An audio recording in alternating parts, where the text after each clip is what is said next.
कश्मीर में भारी बारिश बर्फबारी जारी रहने से जम्मू श्रीनगर नेशनल हाईवे खुलने के कुछ ही घंटे बाद भारी भूस्खलन से ये राजमार्ग बंद कर दिया गया। कश्मीर समेत की अगर हम बात करें तो कई इलाके फिर से कट गए हैं। श्रीनगर अंतर्राष्ट्रीय हवाई अड्डे में से भी 37 में से 23 उड़ानें ही वहां पर जो है हो पाई हैं। अगर कटरा की बात करें तो श्री माता वैष्णो देवी के लिए चॉपर और बैटरी कार सेवा भी वहां पर प्रभावित रही। जम्मू कश्मीर नेशनल हाईवे पर रामबन से लेकर जम्मू तक कई जगह भूस्खलन जारी है।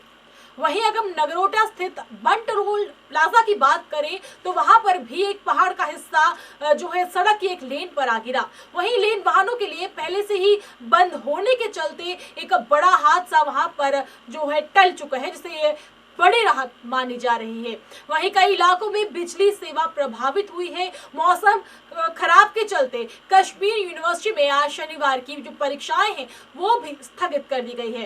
रामबन में हाईवे में फंसे गुजरात के 26 पर्यटकों को सामुदायिक भवन में सुरक्षित पहुंचाया गया है।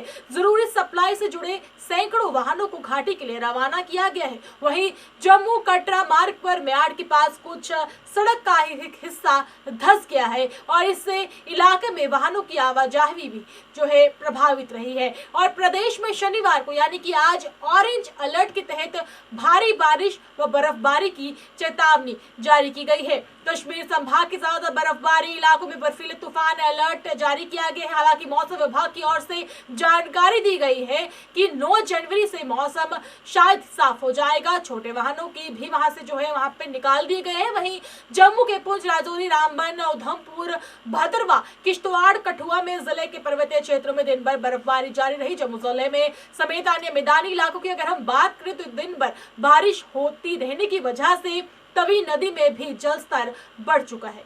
प्रदेश में 7 महीने बाद संक्रमण के 542 मामले सामने आए हैं। संक्रमितों में से 2 वरिष्ठ IAS अधिकारी, 12 कृषि अधिकारी एवं डॉक्टर भी शामिल है। जम्मू कश्मीर में 288 जो है संक्रमित मिल पाए हैं। साथ ही एक मरीज की मौत भी हो गई है। कश्मीर में 254 नए मामले सामने आए हैं। 98 मरीज स्वस्थ हुए हैं। ऐसे में सक्रिय मामले तेजी से बढ़कर 2452 हो चुके हैं। कोरोना संक्रमण के बढ़ते प्रसार के चलते संभाग के सबसे बड़े अस्पताल यानी कि GMC जम्मू में MBBS और BSc पैरामेडिकल विद्यार्थी के ऑफलाइन कक्षाओं को अगले आदेश तक निलंबित कर दिया गया है। इस संबंध में GMC जम्मू के प्रिंसिपल एवरेडीन डॉक्टर शशि सूदन शर्मा ने आदेश जारी किया है। हालांकि परीक्षाएं तय शेड्यूल के तहत ही होंगी। इसके अलावा GMC जम्मू के कॉलेज कैफेटेरिया को 8 जनवरी तक के लिए अगले आदेश तक बंद करने के आदेश जारी किए गए हैं। कोरोना महामारी के बीच देश भर से माता वैष्णो देवी और शिवखोड़ी के दर्शन के लिए आने वाले यात्रियों को राहत देते हुए रियासी जिला प्रशासन ने कटरा नगर परिषद क्षेत्र और रंसू गांव में स्थित बाबा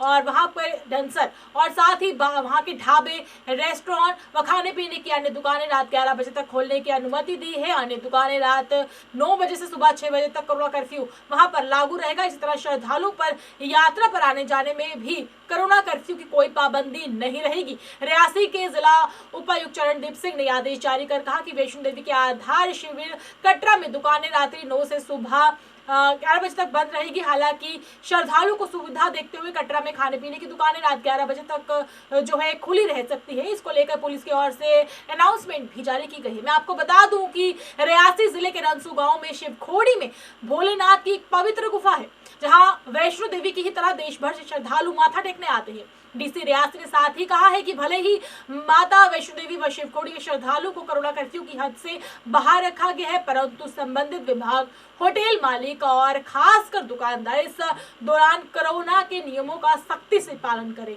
क्योंकि थोड़ी सी लापरवाही बड़ी महामारी को सबब दे सकती है।